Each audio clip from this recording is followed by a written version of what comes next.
예수님과 왈츠를 추는 여자.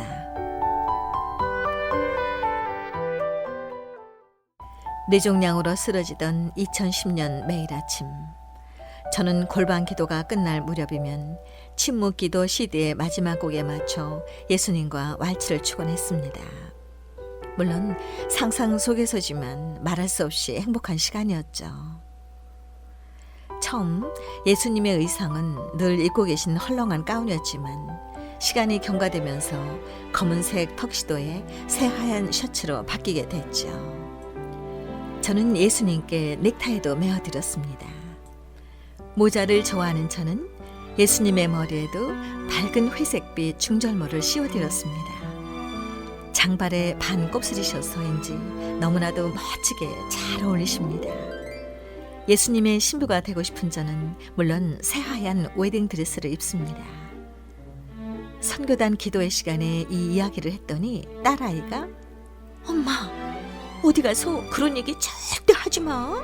엄마 미친 줄 알면 어떡해. 그리고 저의 가장 좋은 믿음의 동역자이자 친구인 이순옥 권사님은 어머나, 우리 권사님 예수님이랑 사랑에 빠지셨네 라고 하더라고요. 가장 적절한 표현이라고 엄지손가락을 척 치켜드렸습니다.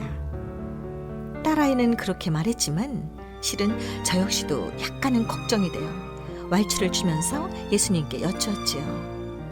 예수님, 제가 이렇게 주님과 왈츠를 추는 건 신성모독이 아닌지요? 제가 예수님을 너무 만홀히 여기는 걸까요?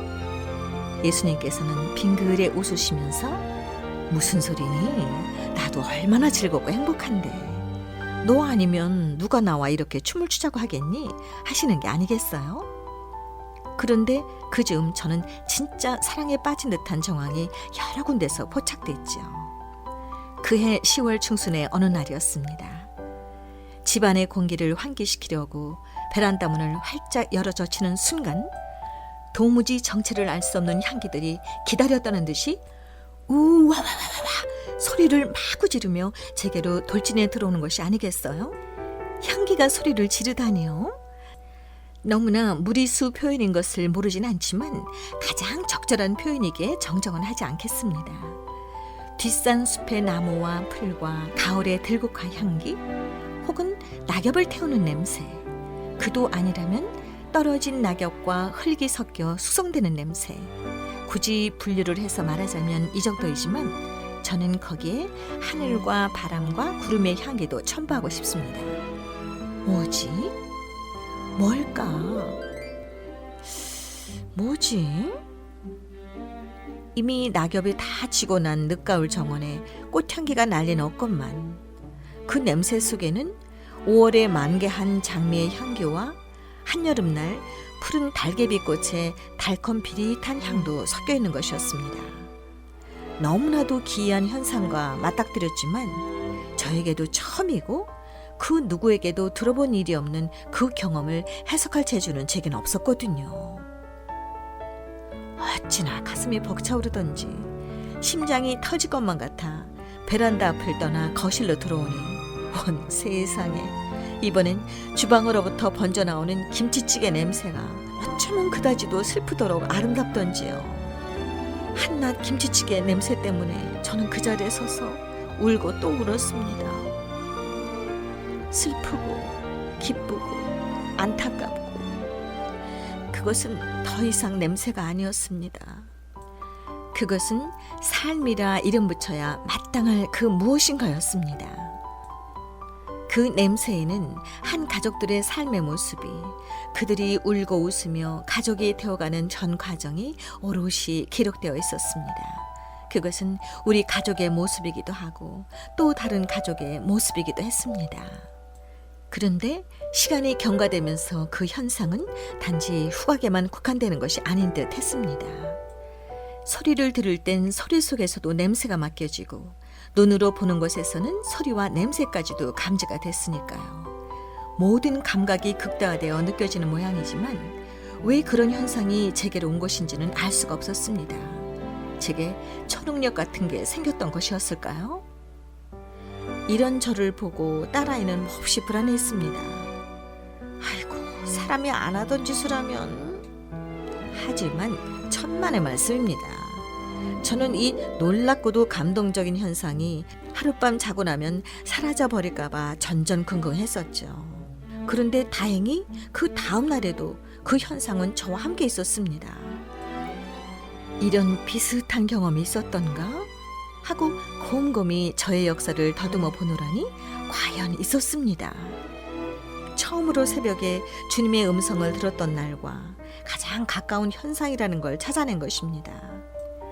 그날 아침엔 하늘의 구름도 발밑에 구르는 돌멩이까지도 너무 아름다워 눈물 짓던 일, 잎이 다 져버린 겨울나무 가지 속에서 새싹이 터져 나오려고 꿈틀거리는 소리까지 귀에 쟁쟁이 들리던 기억, 모든 것이 너무나도 아름다웠죠. 돌박이 딸아이를 얻고 처음으로 주님의 음성을 들은 일을 자랑하려고 건너편 동에 살고 있는 동생네로 가는 동안 저는 눈물을 줄줄 흘리면서 걸었습니다. 울면서 저는 이 모든 것이 태초부터 저를 위해 존재한다는 사실을 온몸으로 전율하며 걸었던 기억이 떠오른 것입니다. 예수님과 왈츠를 추기 시작했던 2010년 가을 즈음, 제가 즐겨보고 있던 TV 드라마 시크릿 가든에서는 사랑에 빠진 주인공 남자가 상대 여배우에게 이런 대사를 하고 있었죠. 그래서 지금 나는 딱 미친놈이야. 또한 그 무렵 TV와 라디오에서는 성악가 김동규님의 10월의 어느 멋진 날에 라는 노래가 종종 흘러나왔고, 예수님과 사랑에 빠진 저는 그 노래의 가사를 이렇게 개사해 흥얼거리곤 했지요. 가끔 두려워져 어젯밤 꿈처럼 사라질까 기도해.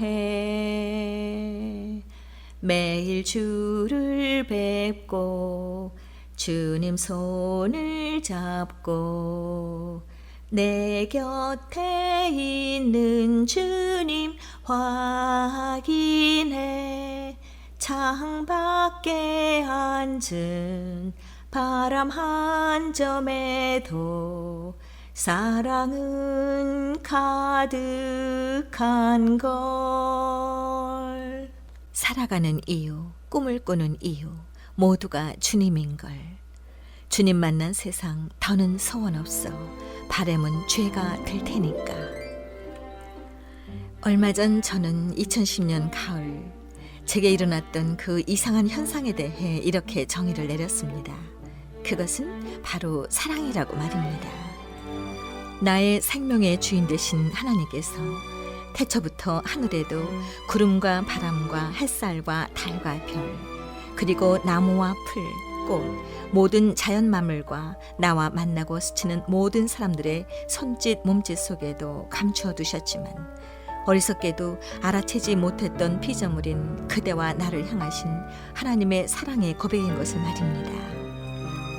아직도 병상에 있지만 여전히 예수님과 사랑에 빠져 있어 딱 미친 여자 같은 저는 오늘도 제 안에 계신 신랑 되신 예수님과 왈츠를 춥니다. 예수님을 만난 세상 더는 소원이 없다고, 더 바라는 건 죄가 될지도 모른다고 속삭이면서 말입니다.